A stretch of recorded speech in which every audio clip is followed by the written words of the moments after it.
It's the week ending Friday the 3rd of February, and this is the Week Unwrapped. In the past 7 days, we've seen Trump's travel ban, the British Parliament beginning the process of leaving the EU, and the government giving the green light to a third runway at Heathrow. But we're here to bring you some of the stories that passed under the radar this week. The big news not making headlines right now, but with repercussions for all our lives. I'm Olly Mann. Let's unwrap the week. And with me today from the week's digital team are Hollie Clemence, Holden Frith and Jamie Timson. And to start the show with his top pick of the week, it's Jamie. Jamie, what have you got for us? Well, here's another group that may be stealing your jobs. We will program the robot to have an understanding based on best evidence and best theory about particular cultural groups. Specifically cultural groups. We're not concerned here about care in general. We're absolutely crucially concerned about care. So this is all about making care more effective. Right. There's lots of evidence in the nursing literature that suggests that cultural competence improves care. So it's just about transferring that principle over to a robotic carer. Dr. Fotis Papadopoulos there, speaking to the BBC's John Humphreys this week. Jamie, is our social care crisis going to be solved by robots? Well, that certainly could be one way of doing things. But, I mean, the social care crisis has been quite a big part of this week in the news. 2 days ago, there was a splash on the Daily Mail where Sarah Vine said why we, not the state, should care for our elderly, which someone on Twitter rather wittily quipped that was quite a big ask for Michael Gove and Sarah Vine to take on all of the elderly. But this has come about, hasn't it, because the local government association have said there's a deficit. We can't afford to look after this many elderly people, basically, in our social care structure. There's a massive deficit. And one minister stood up and said, we need to look after our own parents. Yeah, so he used the example, as the Minister for Families, used the example of the Mediterranean countries and said that we in Britain ghettoised our elderly and forced them into care homes too soon, and that in Mediterranean countries like Italy, a lot of families lived kind of on top of each other. He failed to mention that also there was mass youth unemployment in the Mediterranean countries, and that actually the reason that there's such a kind of diaspora of families in the UK having to move away from their families in order to get jobs to London or out, and obviously parents aren't moving. His main point, the Families Minister, was that we should start looking after our parents in the same way that we look after our children. Most people already do that. Not everyone over the age of 45 at the moment has children. 1 in 5 don't have kids. And not every child can afford to basically look after their parents. Not sure that my parents would appreciate being looked after by me. Yeah. Well, that's the cultural thing he's pointing at, isn't it? He's saying we need to change our society so that we just assume that we're going to look after our parents. I'd want to put that burden on my future children of them thinking that they have to look after me as well, because they might be even poorer than we are by the time they get older. Yeah. If our parents are allegedly richer than we are, how are you supposed to even do that? How are you supposed to find a house that's big enough, money enough? Well, this is it, isn't it? Holden, Frith, there's this situation now where the Conservative government have basically said, OK, we're taking some money out of social care because everyone's going to work more. Your typical 2.4 children family is going to work more. They will eventually be able to afford their own home, but they both need to work more and they both need to contribute more. But then what happens to their elderly parents if they're both working? In a way, an ideal politician's statement, because it's, on the face of it, very hard to disagree with the idea that you should look after your parents. Of course you should. Who's going to say, no, I'm not going to look after my parents? But it doesn't really take into account the specifics of people's circumstances, and some people will be very well placed to take care of their parents. Some parents will want to be close to their family. Some families will want to have their parents close to them. The sort of underlying message of it seems to be a sense that the state has no responsibility in that field, or a much diminished responsibility in that field, and that means that far more people are going to slip through the net. The underlying point that obviously they're going to miss is that a lot of this crisis is caused by their austerity policies. You know, this is a Tory government that has enforced this austerity for the past 7 years, and a social care crisis has occurred because of the lack of money and funding that they've said is necessary. Kind of the cuts on social care budget, the cuts on local council budgets. Just this last week, they've decided that they don't have such a strict deficit issue. You know, we no longer have this idea of bringing down the deficit. So there clearly is a budget that they can spend on social care crisis. It's that they're politically choosing not to, which is also foolish because the majority of older people vote Tory. In fairness, they say, the central government, we have allocated however many billions it was to local government, and it's up to them to make sure that these services are supplied. I don't know how realistic that is, but that's what they say. They say the money's there, it's the local governments choosing to prioritise other things. But this is a kind of nationwide, completely across the country problem. Should it not be that actually this is something that we should all fund? It's going to affect every single one of us, after all. There's also the issue that social care has been privatised, essentially since the 80s, and so it is easier to separate it away, isn't it? And say, oh, it's not really part of the NHS, and then it causes a burden, so-called, for the NHS if people end up in hospitals because they're not getting social care. Is that the issue in the first place? Should social care have ever been privatised? You end up in a situation where people put profits before care. I think we've fallen a little bit in the middle of two positions here. I lived in the States for a while, and there isn't nearly as much of a safety net in many areas, but it does mean that I think there is more of a sense of individual responsibility when it comes to providing care for families. Here, I think, because we have a more established welfare state, there has been more of a sense that we can expect more from social provision. Now, there seems to be an edging away from that position, but without really having thought through the implications that has for the NHS.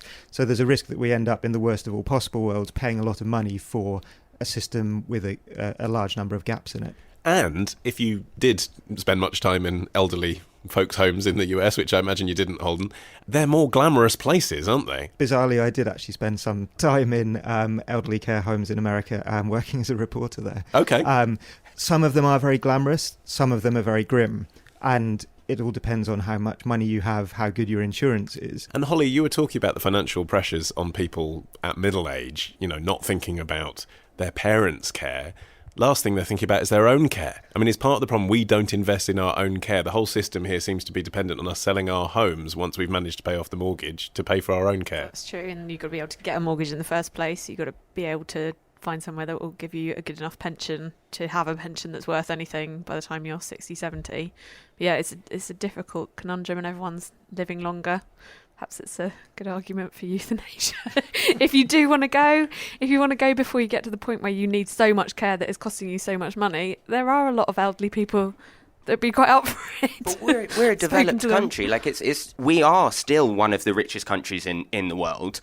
It shouldn't be beyond the realms of possibility that we can provide for all of the old people. I feel like as a community, we've now just given in to these kind of austerity things and being like, oh God, we've got to all tighten our purse strings. Actually, maybe we should kill off the old people. I'm not sure that's a mainstream view.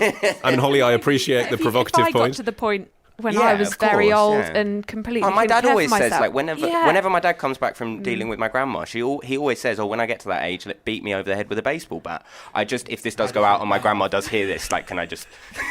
Just clarify, that won't actually happen. Poor grandma. But it is that feeling of, when you do have to look after, in actual care, when you do have to look after your parents, it becomes a thing of a real strain on your own mental health. People don't see that.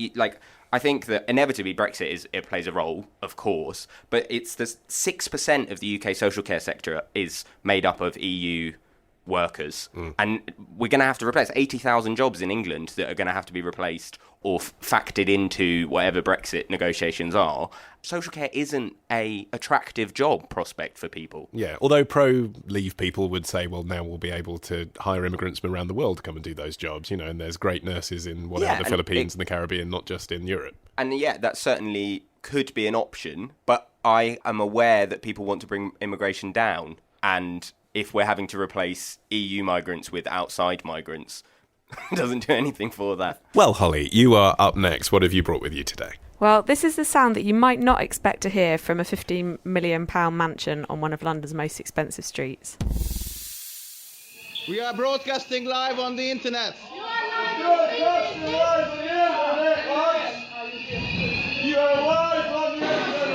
The whole world's watching. The whole world's watching. The whole world's watching. The whole world's watching. That was a live stream of a security raid that happened this week, filmed by Occupy London. Holly, where did that raid happen? Belgravia, did you say? Yeah, it's Belgravia. It's Eaton Street, which is one of the most expensive areas in the whole of the country. It's Autonomous Nation of Anarchist Libertarians, which the acronym is ANAL. They were occupying this Russian oligarch's house and hoping to make it into a homeless shelter for homeless people and a community centre. And they were kind of doing good things by the sound of it, but obviously got thrown out because it didn't belong to them. But the question is, during this time when homelessness is on the rise, is it okay to keep your house empty for long periods of time? Should you be free to do whatever you want with your house? Or is that discrepancy between the number of homeless people and the number of empty houses just too unfair in 2017? I mean, this is a great discussion point, isn't it? Because, I mean, both things are easily sympathisable, aren't they? We can all see that if you aspire to own a second or even third home, that it's your right to do what you want with it. And on the other hand, we can all see that if there's vast proportions of empty homes in London, then it's unfair that people are sleeping on the streets. To me, it seems like this is a symptom of a larger problem, and that the answer to it isn't some sort of organised system of squatting. If they're rich enough to buy a second home, that is their right. But the government can use the tax system in order to discourage people from essentially using these big, very, very expensive houses as investment chips. They sort of can, but if you're a billionaire that can afford a house in Belgrade, I mean, it's one thing if you're talking about buying a second home in Luton, then yes, you might be discouraged. Yeah. But if you can afford a £30 million house, then paying £1 million a year in tax, you'd just pay it, wouldn't you? You probably would. The ultra-rich will always find ways to get around rules or will pay out the money because they can afford to. But there might be less of a sense of injustice about it if people felt that revenue was being collected from these people, and some of that would end up in homeless shelters, would end up in social provision. The French system, even the American system, involves people paying a percentage of the value of the house in taxes each year, rather than our council tax system, where in Westminster City Council, if you own a £20 million house, you'll be paying less in council tax than almost everyone in Liverpool. Yeah, it's sort of amazing in a way that this hasn't happened sooner, isn't it, Holly? I mean, it's a really obvious way to protest this issue, and it is a really big issue in central London. I think various anarchist groups and squatters have been doing it, but this is one of the most expensive and probably became one of the most publicised. But also it went on the internet. I mean, that's everything, isn't it? But it seems like a year when homelessness is at a peak, that maybe there just really needs to be something done about it, and perhaps that is the next Occupy London target, is finding houses that are completely empty and making the government do something about it. I agree, anarchy is probably not the best answer, but maybe it will be something that makes the government stand up and see it as an issue. Well, it might not be an answer we want to give the seal of approval, but it might sort of work, mightn't it, Jamie? If you're a Russian oligarch and you saw that on the news. I personally don't see a problem with what they did, at all, and I don't really see. When you say you don't see a problem with it at all, I mean, what if you lived in the flat upstairs? What if you bought it when it wasn't £20 million, but it was £500,000, and now there's 20 homeless people downstairs? But personally, I think that kind of direct action is the way that we need to go in the world. At the moment, I think that we're in a situation where there are a lot of people that don't really like what's going on, and not many people are taking action. Yeah, you can click things. Fine, but why do their rights supersede the person who lives in the house? Oh, it doesn't at all, and they've been prosecuted, right? Right. So, but you said I don't see anything wrong with it. That's what's wrong with it, isn't it? Okay, so there is. So, legally, there might be something wrong with it. But morally as well, but right? Not morally for me. No, I don't have. So the person who's played by the rules and bought the other flat in the building legitimately and living there, they should put up with it becoming a homeless shelter because of the rights of the people who want to protest. I don't think they did put up with it, though, did they? They kicked it. They kicked it. That's why it's morally wrong as well as legally wrong, isn't it? Would you have a limit of what house prices it's okay for, or what it's not? If your mum and dad had bought a house, would you be happy? Yeah, I mean, obviously it's not I'm not arguing for anarchy. As a shame, I was rather enjoying it. Yeah, we all wanted you to. Yeah, I'm not saying that anarchy is the way forward. For me, morally, what happened, I didn't have an issue with. I didn't see it as being a big problem. I think everyone looked at it and thought they're onto something, didn't they? You can't help but have some sympathy. You can't help but have some sympathy. It's a real issue. It's freezing cold outside. Yeah. People potentially dying in the streets. Yeah. It did seem like a good answer, but yeah, at the same time, if you say it's completely okay. then I guess obviously you're we end up arguing in your own home. We end up in a situation where people just squat wherever, and there's no regulation or anything at all. Yeah, It'd be of as course. reprehensible as a representative of the mainstream media advocating euthanasia.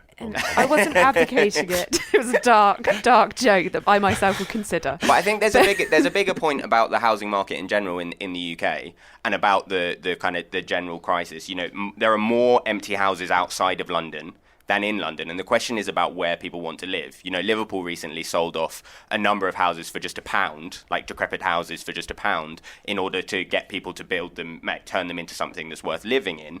At the moment, we are relying on private rental to try and solve the housing market, and they're never going to do that. John Elledge wrote in The Guardian this week, they're never going to build homes at a rate that could make prices fall, for the very good reason they'd all go bust if they did. You know, we're relying on private companies to build houses that will basically bring down the price of houses. It's never going to work. And in the meantime, what they're building are blocks of flats that are almost only for Russian oligarchs. I mean, if you build a big skyscraper in London Bridge, that's the only person who's going to be able to afford it. It's actually designed for that person. Is that wrong? Should that be stopped? Like Jamie says, there's not a big incentive, is there, to build affordable housing? There's a big incentive to build a house that would...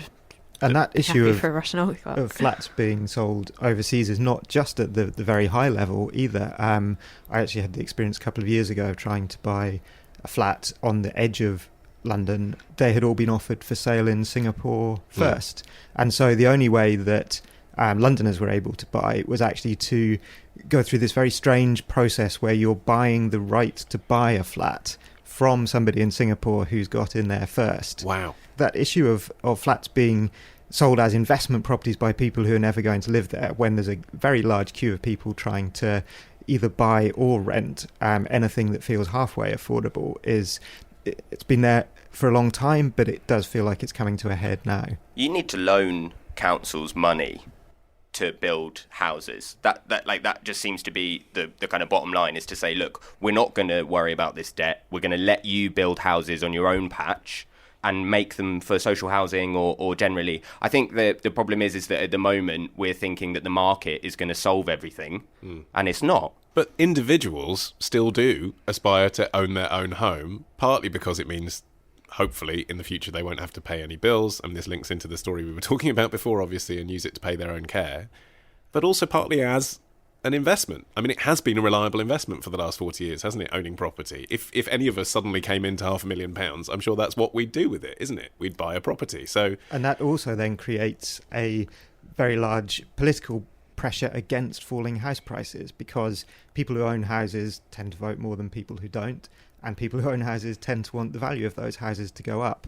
So it's very hard for a politician to step in and say, my policy is that your major asset and what you may well be relying on for your retirement is going to fall in value by 25%. Holden, you are going to close this week's show. What have you got for us? I found this very French mixed metaphor. There is a Macron phenomenon. Maybe it will not last, but the polls are putting him in third position right now. But the crowds are really surprising. This Monday, he held a rally in Western France. The hall was full, and people were queuing outside. How can you explain that, if it can be explained? There's no doubt there's a movement that is born now. You can't doubt it anymore. The socialists, the traditional ones, were very deriding about Macron like 2 months ago still. But now everybody's panicked because Macron is kidnapping, is hijacking the plane towards his own goals. That was a clip from Face Off, unlikely to be confused for the Travolta Cage movie, on France 24. We heard Jean-Marc Gonin from Le Figaro magazine, and before that presenter Marc Perelman. Holden, this is the rise of Emmanuel Macron as a contender in the French presidential elections. I'll be honest, I've never heard of him. Has most of France? They are hearing a lot about him now. As of this week, he's moved into second place in the polls, and he looks like he's going to get through to the second round of France's two-round voting system. But step back 6 months, a year, a very large proportion of the French population probably hadn't heard of him either. So tell us about him then. He is a very interesting character. He claims to be neither on the left nor the right, which in France is very unusual. France has still a very sort of ideological streak to its politics. He's not backed by any of the major parties. He's created his own movement called En Marche, which means forward. He is very young, very inexperienced. He's 39. He's never been elected to any post. And he has sort of brought with him a fairly large coalition of voters, a lot of young people, but also attracting a lot of traditional socialist voters and marrying them up with a more economically liberal free market sort of approach. Okay, and you think he's in with a shot? It certainly seems that way. It's still early in the campaign, but polling this week suggests that he will end up against Marine Le Pen, the far-right National Front leader, and he would then stand a very, very good chance of beating her if those two do go through to the second round. Do you think that in England we would ever follow suit and go for maybe an independent because we like their policies, or do you think we're a bit too tied to our parties? I think in Britain so far, independents have found a way up through the system. So I think in many ways Macron represents a kind of Tony Blair-like figure. He's economically very much in favour of free markets, very liberal. He wants to cut the size of the French state, reform a lot of the civil service jobs, but he's very socially liberal, he's very pro-European. He's inexperienced, though. So as was Tony Blair. Yeah, as was Tony Blair when he came in. Macron was finance minister for a period, and that seems to be his only real time in government. And I was reading one thing the other day that basically just said he managed to create more buses, and that was it when he was in government. So there is that feeling that perhaps he is a bit of a chance, like a throw of the dice. In terms of for the UK, I think when Francois Hollande was elected, there was a real fillet in the left wing in the UK because this was such a big thing to have someone who was a socialist, a leader of the his stuff on 70% tax on people earning over €1 million. But he, in lots of ways, let people down. Well, he got too close to the least popular French president. And he's decided not even to run again. But because he went against his ideological purity that people really cherish in France, he got too close to the banks. He became a hawk in terms of foreign policy and in the way that he took on the threat of ISIS. You can only see in the way that they've picked Benoit Hamon now. A lot of left-wing people in France have gone, we need to go further left than Hollande because he let us down. As far as I can tell, it looks like Macron versus Le Pen, and then because of the system, you're basically hoping that the Front National don't get all of their voters out. So let's talk about that. Those people who would be hoping would be the same people that would be hoping we remained in the EU and that would be hoping that Trump didn't win. So it seems to me that the bellwethers are saying, therefore, we end up with President Le Pen, don't we? There's a lot of nervousness and there's a lot of people saying... But it's actually a prediction. Exactly. If we've got Macron and Le Pen, then we end up with Le Pen, don't we? Isn't that just polls obviously where it's going? I think the That's different... a big stretch in the poll compared to Hillary and Trump and Remain. They were always really tight. Le Pen Are you sure, though? I'm not sure I can because I don't trust anyone say anymore. the polls are correct, but it does look quite different. Le Pen does have more support than anyone else. It's just that that's still only 26-27%. Yeah, but is it because it's people who won't come out and say, yeah, I'm racist, I love it. That's the point, isn't it? I think the reason that France may buck this trend is the two-round voting system. So it gives people a chance to reflect and to coalesce around the alternative. I suspect if we'd had a second vote on Brexit, we may still be well within the EU. And I suspect if the US had had a second vote 2 weeks later, President Hillary Clinton... I like that idea, a test vote. Yeah. So there how were does only that really work? two choices in both of those referendums. How does it work then, when you say there's a two-round voting? So the way the French system works is that in the first round of voting, it's a simple tally of the votes. Two candidates who have most then go through to a second round of voting 2 weeks later, and whichever gets the most wins. Marine Le Pen's father, Jean-Marie Le Pen, ended up in the second round of voting against Jacques Chirac in, I think it was 2003, and was then roundly defeated because everyone on the left fell in behind the centre-right candidate, Jacques Chirac. Le Pen's popularity figures are similar to Hollande's as well, so I think if everyone gangs up on her in the second round, it does sound quite safe. Le Pen is a very interesting character. She's populist, though. I think, and she also does cross a bit of the left-right divide. I mean, she's very, very far to the right in many ways, and she has a very nativist idea of what citizenship should be. But she is also in favour of increasing the size of the French state in terms of the social benefits. Which was the secret of the success of Nigel Farage, arguably, as well, was it not? He was appealing to people that were left and right, but through populism, basically. Yeah, I think the big question, as far as I can see, is that so Fillon, who was the front runner up until maybe this week, when it turns out that he'd basically allegedly illegally hired his wife in a number of positions, and his ratings have dropped off. But the question is, and he's a kind of a Thatcherite figure in a way, he was kind of centre-right. So the question is, are more of his supporters going to go towards Le Pen, or are they going to go towards, be it Macron or who else? What does worry me a bit is that the race does seem to have this feel of various people coming to the fore and then dropping away. And François Fillon was very definitely going to be the president, according to most people, until really this weekend. And I think the worry is because Macron is untested and not much is known about him.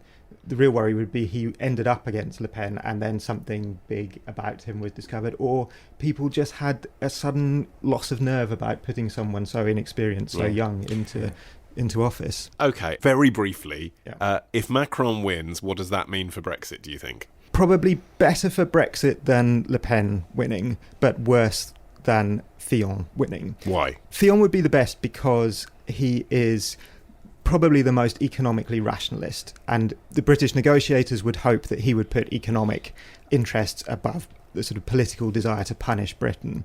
Le Pen would be worse because she's very Eurosceptic. She actually wanted to take France out of the EU. She's moderated that slightly. So then the EU would be more defensive. The EU would be terrified of France withdrawing, because that could be the beginning of the end for the EU. And therefore make it harder for us to negotiate. As hard as they possibly could and really punish it. And Macron would be good because Macron would be good because he seems to be essentially a pragmatist. There's a sense that he wants to get France's economy back on his feet. He might hope to lure a few British banks over to Paris, but essentially he's not going to want to do great damage to the European economy just to punish Britain. Okay, well, I am going to pragmatically negotiate my way out of this episode of The Week Unwrapped. My thanks to Hollie Clemence, Holden Frith, and Jamie Timson. For more from The Week, you need to visit theweek.co.uk, download The Weekday, which is our free iPhone app, or of course subscribe to the magazine. And don't forget to subscribe to this podcast to hear brand new episodes of The Week Unwrapped as soon as they're available via iTunes or Pocket Casts or Stitcher. Wherever you get your podcasts, we are there. Subscribe right now. I've been Olly Mann. Our music is by Tom Morby, and the producer is Matt Hill at Rethink Audio. Until we meet again to unwrap next week, bye-bye.